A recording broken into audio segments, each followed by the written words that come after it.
안녕하세요. 김기동 한자입니다. 오늘은 날씨가 생활하기가 적당하고 좋습니다. 사실상 겨울은 다 가고 이제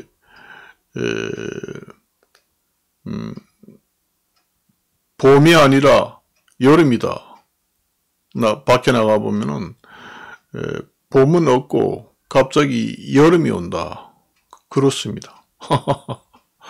사실상 그게 상당히 쉽지 않다. 이게 환경이 이대로 가다 보면은 언젠가는 극한 상황이 오지 않겠는가. 지금이 그래요.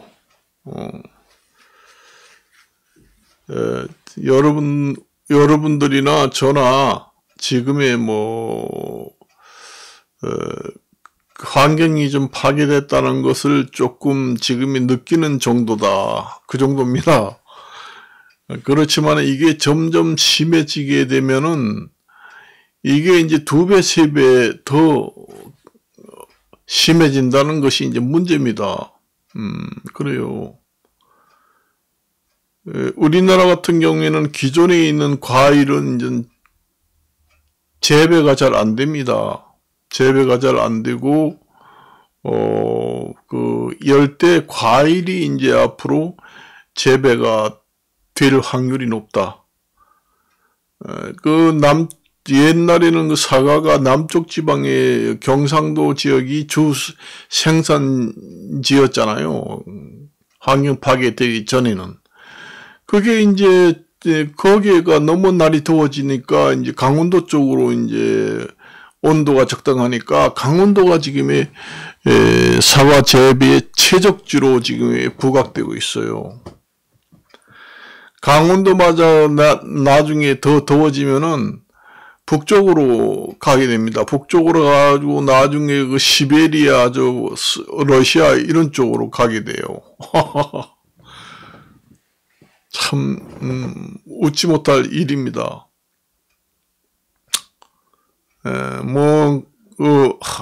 사람의 그 인력으로는 환경을 극복하지 못합니다. 먹거리도 마찬가지잖아요. 환경을 우리가 정책적으로 사람이 인위적으로 물가도 정책도 그게 한계에 도달하게 되는 것이지 무한대로 불가능합니다. 그게 그래요. 그래서 지금의 우리가 조금 느끼는 상태입니다. 사실은 이거는 앞으로 이제 우리가 그 전에 먹던 그 사과라든가 그 다음에 이제 기존의 과일들은 버리고 이제는 열대 과일을 재배해서 먹어야 됩니다. 앞으로 기온이 점점 올라가게 되면은 우리나라 같은 경우에는 아열대 기온이 되게 됩니다. 그렇게 되면은 바나나 열대 지방에서 재배하는 과일들을 재배할 수가 있게 되겠죠. 그런데 열대 지방들은 이제 또 어떻게 되는지 모르죠. 기온이 어떻게 될지 모릅니다. 이게 그렇게 되면은 다른 방법이 없습니다. 이게 해결할 방법이 없어요. 그래서 그게 이제 물가가 그렇게 많이 오르는 것이지요. 지금의 방법이 있을까요? 방법이 없잖아요. 원래라는 게 공급이 부족하면은 그렇게 많이 올라요. 그리고 거기에 더불어서 이제 사람들이 이제 매점매석을 한다는 얘기죠. 재배가 안 되니까 사과가 이제 매년 조금씩 생산된다 이런 것을 아는 사람들은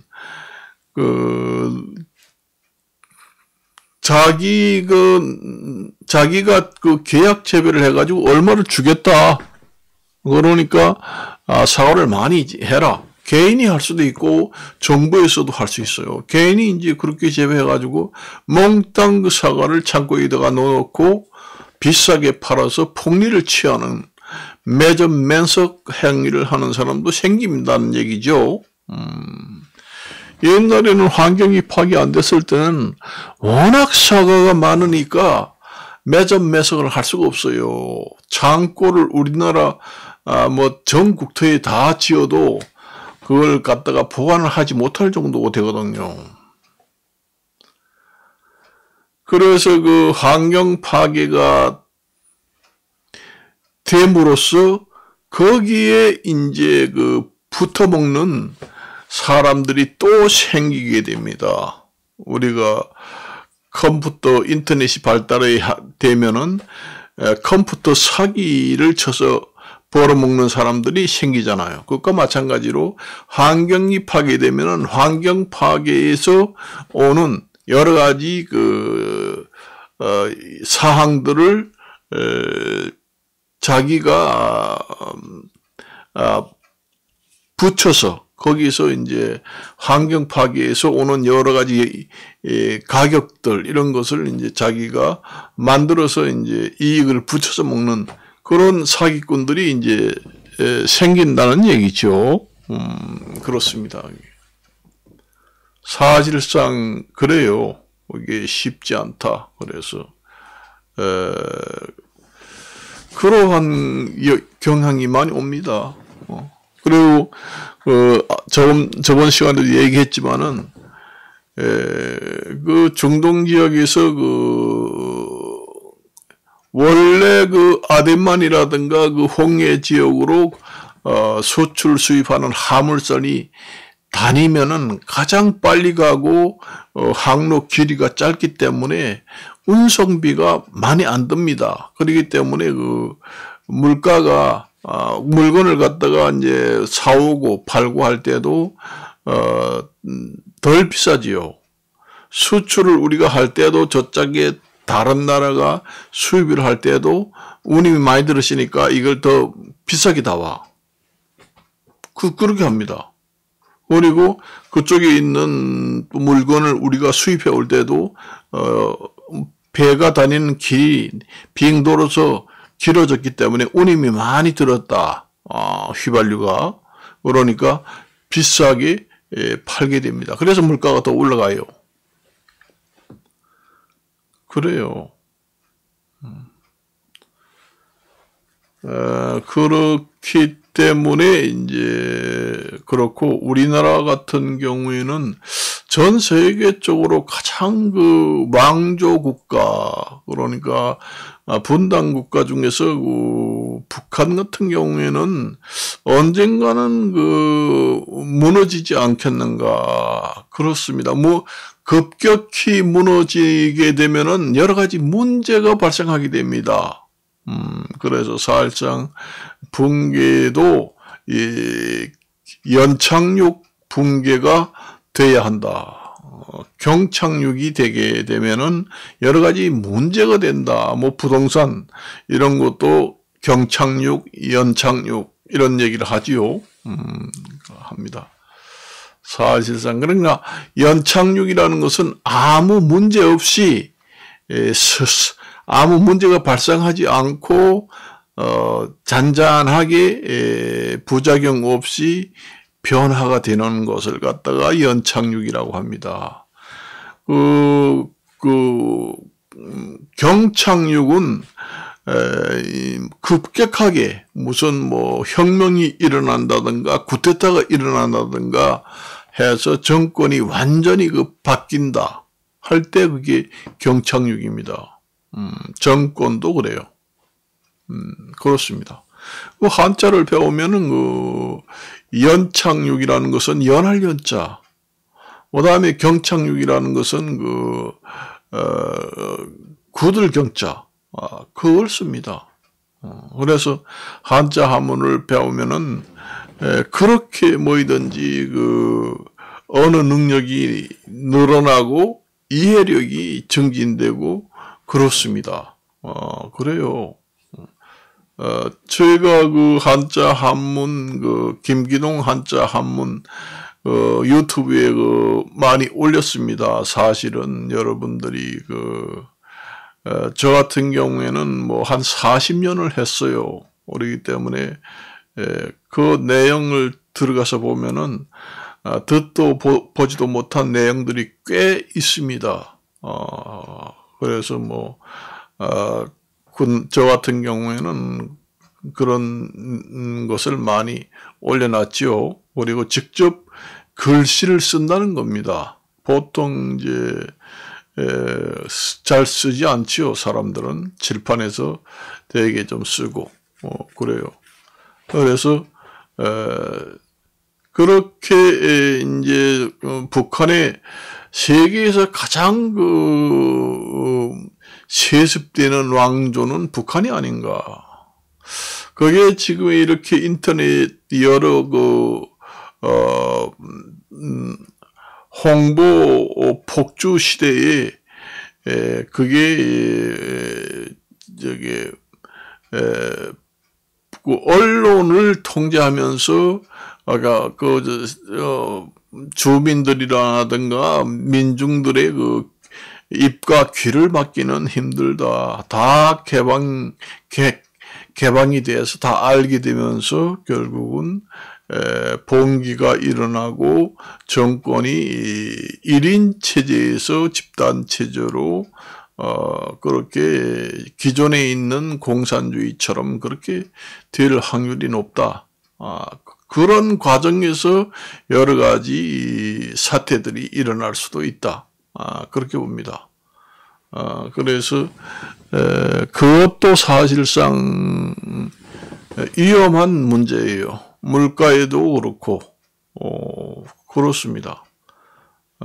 그래서 우리가 지금의 이 환경 파괴가 돼가지고 지금의 피부로 조금 느끼잖아요. 이게 점점 심해진다는 얘기입니다. 이게 지금의 인구는 우리나라는 줄지만은 전 세계적으로 인구는 계속 늘고 있습니다. 그래. 계속 늘고 있어요. 제가 한 20년 전부터 얘기를 했어요. 환경 파괴가 안 되고 환경이 보존되면서 사람이 적절하게 살 수 있는 지구가 수용할 수 있는 인구는 어느 정도 되느냐. 보통 통계적으로 나온 것을 보면은 30억에서 40억을 얘기합니다. 그런데 그게 나중에 30억, 40억이 300억, 400억이 되면 어떻게 되겠어요? 지구라는 땅덩어리가, 그 많은 사람을 먹여 살 수도 없고, 과부하가 걸린다는 얘기. 그게 수용할 수 없다. 받아들일 수 없다. 완전히 만신창이 돼가지고, 지구가 완전히 파괴가 돼버린다. 그러니까 지구가 완전히 얼음이 다 녹아서 없어지고 공장 매연가스 때문에 그다음에 지하수도 없고 그다음에 비도 오지 않고 이상한 질병이 창궐하게 되고 농사도 안 되고 이런 현상이 생깁니다. 그게 바로 지구 자연의 자정 능력이라고 보면 된다. 그게 지구의 자정 능력을 다시 다른 말로 환원해서 얘기를 할 것 같으면은 자연의 순리다, 섭리다 그렇게 얘기합니다. 너무 과부하가 걸리니까 지구도 살아야 되겠다. 지구가 나도 살아야 되겠다. 그래서 발부둥 치고 일어나는 것이 지진, 그 다음에 여러 가지 산불, 그 다음에 흉년, 고갈, 그런 게 일어나기, 자연재해가 그게 이제 말해주는 겁니다. 그래서 여러분들이 정말로 절실하게 느끼지 못하지만은 앞으로 이 지구가 과부하가 걸려서 우리 예를 들어서 우리나라 땅이 우리나라의 땅은 요만한데 지구가 한 10억, 20억이 산다. 그러면 어떻게 되겠어요? 우리나라가. 땅덩어리는 작은데 중국처럼 인도처럼 인구가 20억이 산다. 그 사람이 너무 많아가지고 밖에 나가지 못합니다. 콩나물이 됩니다. 완전히. 사람과 사람이 부딪혀가지고 다니지를 못해요. 좁은 나라에서 인구가 20억이 됐다고 예를 들어서 상상을 한번 해보면은 그렇게 이 지구도 그렇게 된다는 얘기예요. 전 세계 인구는 너무 많으면은 콩나물이 된다 나중에는.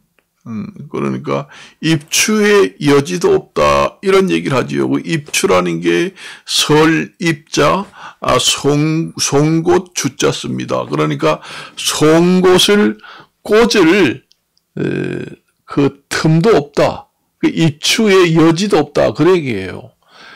그러니까 송곳 설립 송곳 주자 보다 나물 여자 땅지자입니다. 그 입추의 여지도 없다는 것은 그 우리나라 같은 경우에 만약에 우리나라 조그마한 땅에 인구가 50억이 산다. 그러면은 송곳을 갖다가 땅에다 꽂을 자리도 없다. 그래서 그마침 빽빽하다는 얘기를 인구 밀집이 대단하다.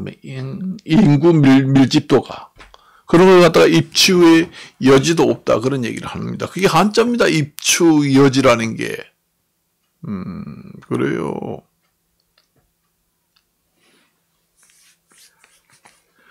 지구가 그렇게 된다는 얘기예요. 지구는 한정되어 있잖아요. 지구가 점점 늘어나나요? 땅덩어리가 점점 늘어나나요? 여러분들이 공인중개사 하면은 땅은 부증성이라고 있잖아요. 땅은 늘어나지 않습니다. 건물 같은 경우에는 자꾸 올리잖아요. 지금의 인구가 너무 많기 때문에 그 성냥갑 같이 지구가 닭장집처럼 점점 올라가잖아요. 앞으로 100층, 200층, 300층, 500층, 1000층 아파트가 생겼다. 그러면 밖에서 만일에 아파트 높이가 900층이다. 그러면은 바람이 불었다고 그러면은 이게 흔들립니다. 흔들리는 것이 보입니다. 이게 아무리 콘크리트 아파트라고 해도 워낙 길게 올라가게 되면은 움직입니다. 이게 움직이는 것이 보여요.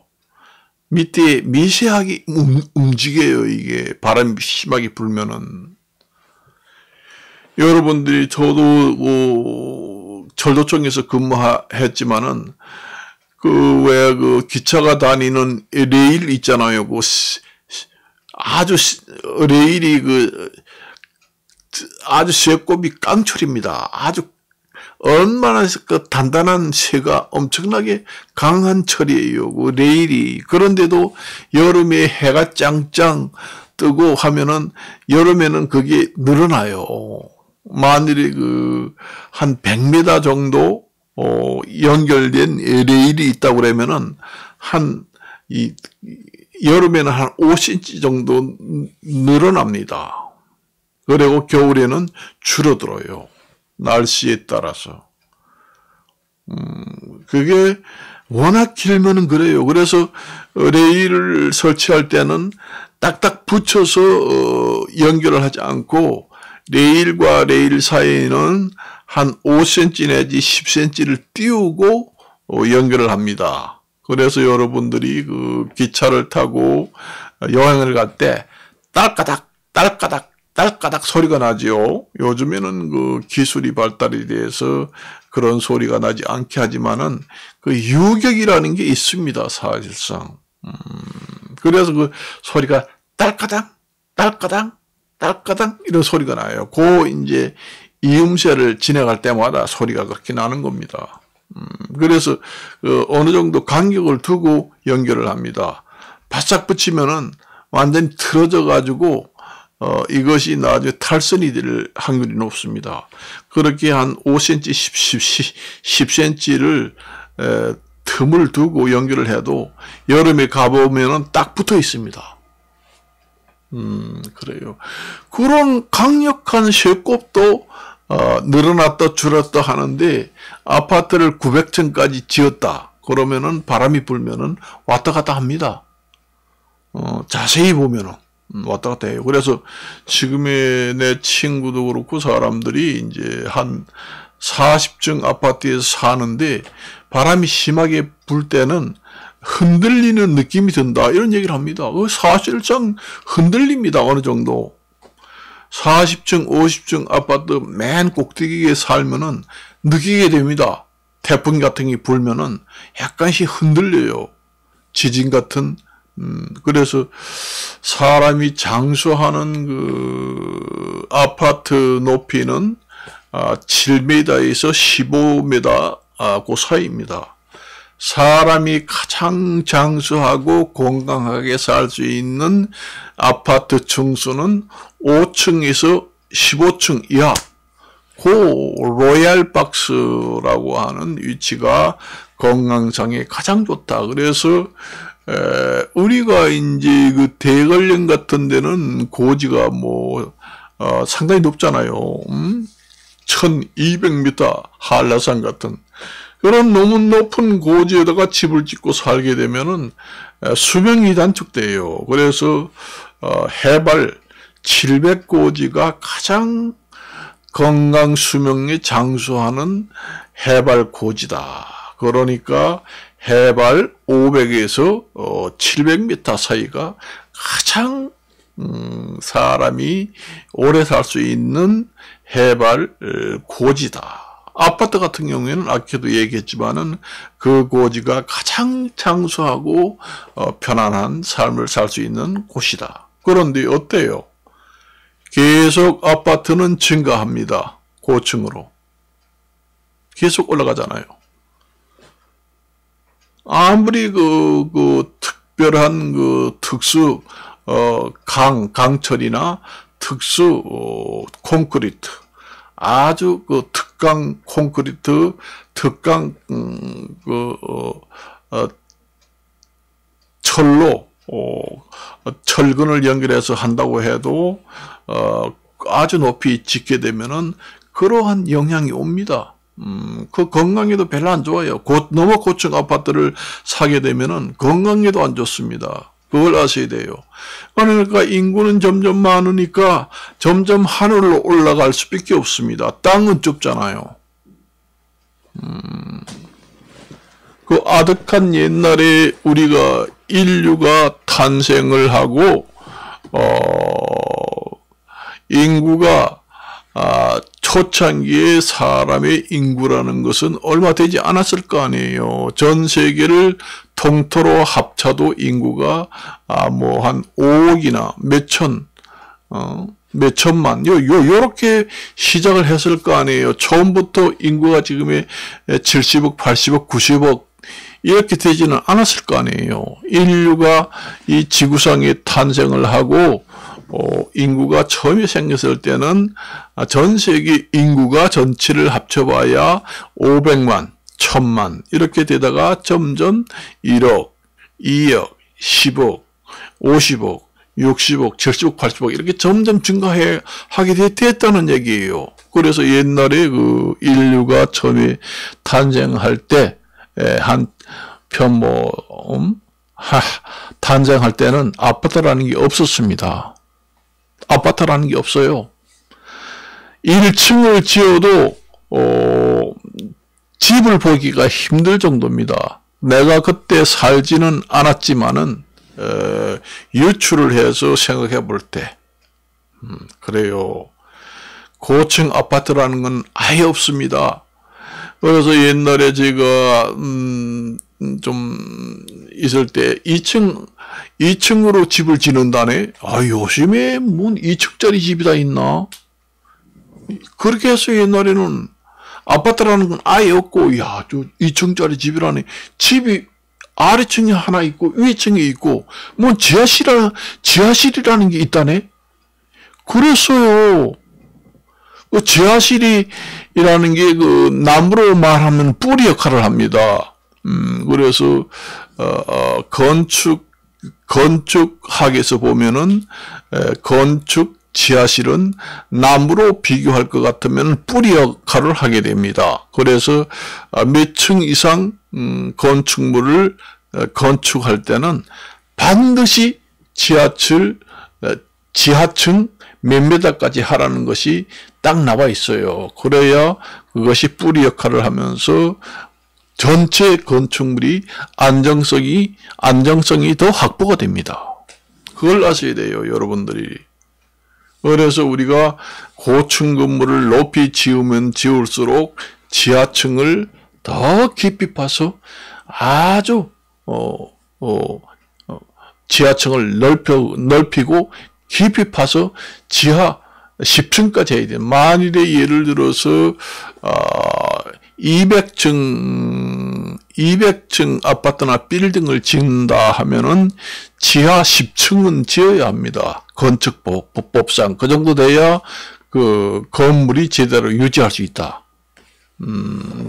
내진 설계를 해서 그래요. 옛날에는 전부 다 집을 지으면은 1층입니다. 단층이에요. 고층이라는 게 없습니다. 고층을 지을 필요도 없어요. 그냥 집을 지어놔도 집이 팔리지 않아요. 너무 많아가지고. 그러니까 뭐 전 세계 인구 전부 다 합쳐봐야 뭐 한 500만, 1000만 요 정도 될 시대가 있었을 거 아니에요.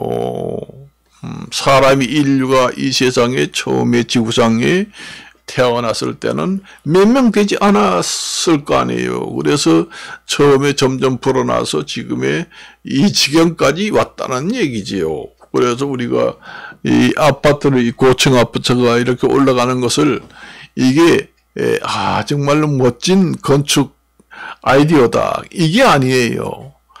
고육지책으로 살 수 있는 주택을 짓다 보니까 이렇게 아파트가 생긴 것이지, 그 아파트를 보고 좋다고 환영할 것이 아니라 눈물을 흘려야 합니다. 인간이 너무 많아가지고 고육지책으로 아파트가 점점 높이 올라간다. 그러면서 눈물을 뚝뚝 흘리면서 읍소를 하면서 환경이 이렇게 파괴되고 인구가 많구나. 이런 것을 느끼는 사람이 과연 몇 명이나 있겠는가.